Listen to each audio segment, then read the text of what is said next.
following the videos, you know I've been making guitar necks starting with laminated wood, making a replacement neck for a Thunderbird Epiphone, and making some necks for Explorers. For the Thunderbird neck, the customer wanted narrower than this one. So I took the standard template that I made for this neck and made another one that's narrower, but I left the heel exactly the same. And I used 3 inches up as a pivot point and worked it to one side and routed it off, worked it to the other side and routed it off, and got a narrower template. For the Explorer, I'd made the template for it, but the customer wanted his own headstock design. So we made one, same neck shape here, but different headstock. So in the last video, I had put the truss rods in the necks. And now I made a jig that puts a 7-degree angle on there, which is already on this one, and it's been routed out to the template. But you can see that the angle is less. And I'll show you that jig. I'll also be showing you some safety devices I made to protect my hands that attaches to these templates while I'm routing.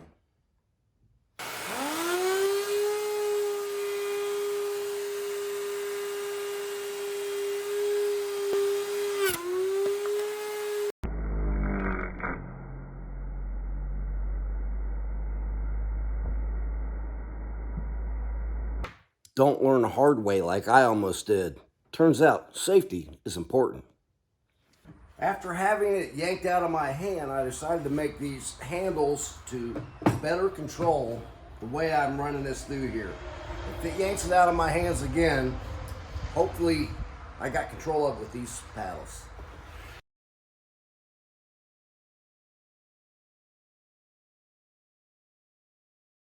So this is the setup I used to get the 7-degree angle on this head with my jig here.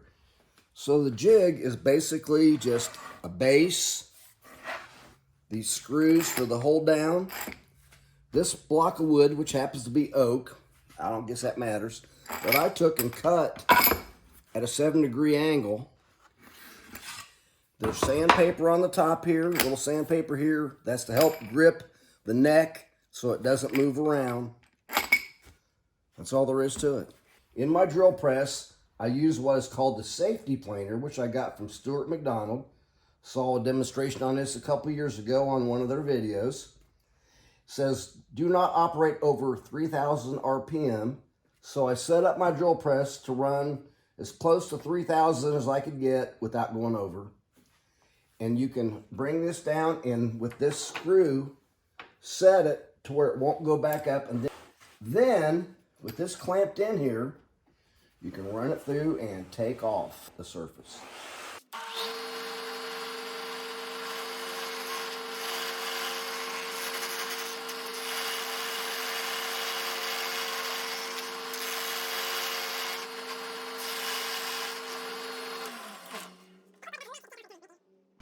This is where the nut shelf will be. We'll take off down to there, and then, which is about 1/8 of an inch. I still have plenty of room on the end here for the thickness of the headstock.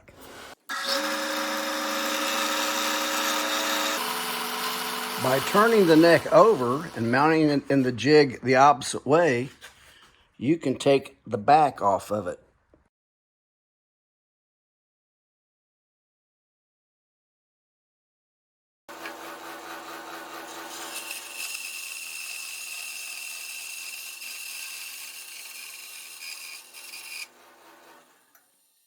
I'm putting it back in the angle jig, and I'm going to run it through the thickness sander to get this smoothed out a little bit.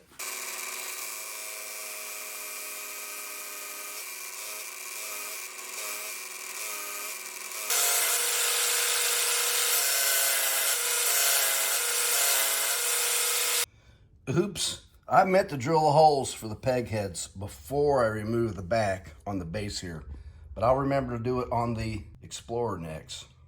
Now I want these holes to be even from the edge. I'm more interested in that than I am spacing, but I'm going to try to get the spacing right too. So I've put this neck in the jig and it's centered right down the middle of the jig. I've got a board fastened to the bottom of it. So this board that's attached to the bottom with the swivel point, I'm going to swing it in until I get, swivel it in until I get the fence and this edge parallel. And I'll measure that until I get it parallel. I've got the Epiphone Thunderbird bass neck that I am reproducing but thinner, and I need to know where the tuning keyholes go. Now if I measure from the edge, it looks like they're right at an inch, maybe, yeah, right at an inch center. So I'm going to transfer that onto the reproduction neck. From this point right here, this tuning key is about an inch in. Mark that. And the spacing between these holes is about an inch and 7/16. Center punch it. I've got the guide on the bottom here that's going to ride along the fence. Put that up next to the fence and line that fence up with this line right here. Yep. And then I'll clamp it down. I'm going to slide that along. Right on that line. Yeah. To help reduce possible chip out, I'm going to clamp the backer board on here. Here we go, let's drill it. Keeping that on the edge, I'll slide it down to the next one.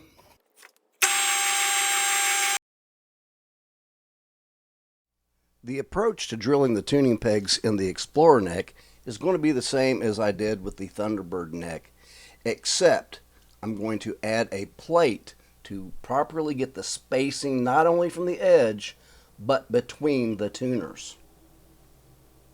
I've got two holes in here, 15/16 apart. I got the first hole drilled in the fence. I'm going to put a drill bit in it, and then I'm going to drill this next hole for spacing. I'm going back to the first hole that I drilled. Make it so that it stays right here, and I'm going to clamp the fence down.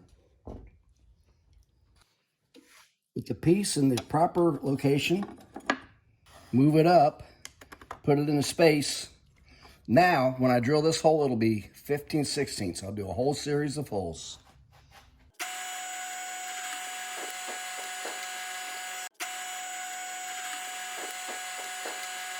Put it in the original jig that made the angle on this headstock. You got to put it in there so that it comes out. It's got to be flat and perpendicular to the face. And this has to be centered. It can't be crooked, or this is going to be slanted one way or the other. I've lowered the table so that I can get my 10mm brad point drill bit in and double checked the alignment, making sure it hits the hole here. Slide it down, double check. All right, I'm ready to go. Okay, let's drill these first couple holes.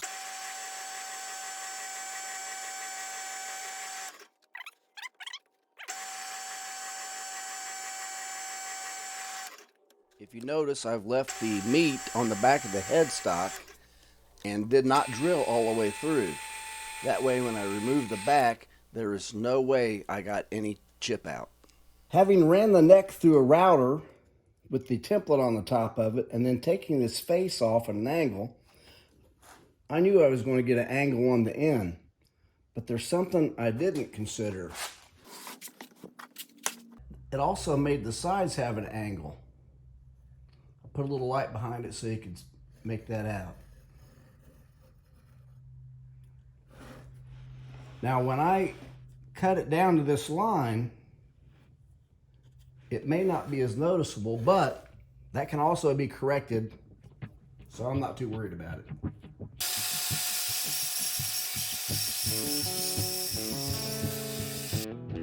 Put it in the jig upside down and run it through the drum sander.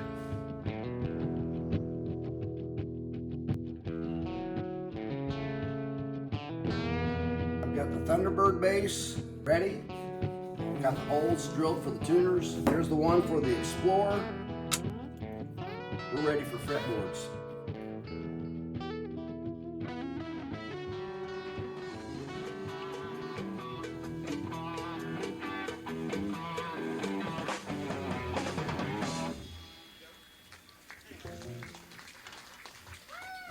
Marvelous.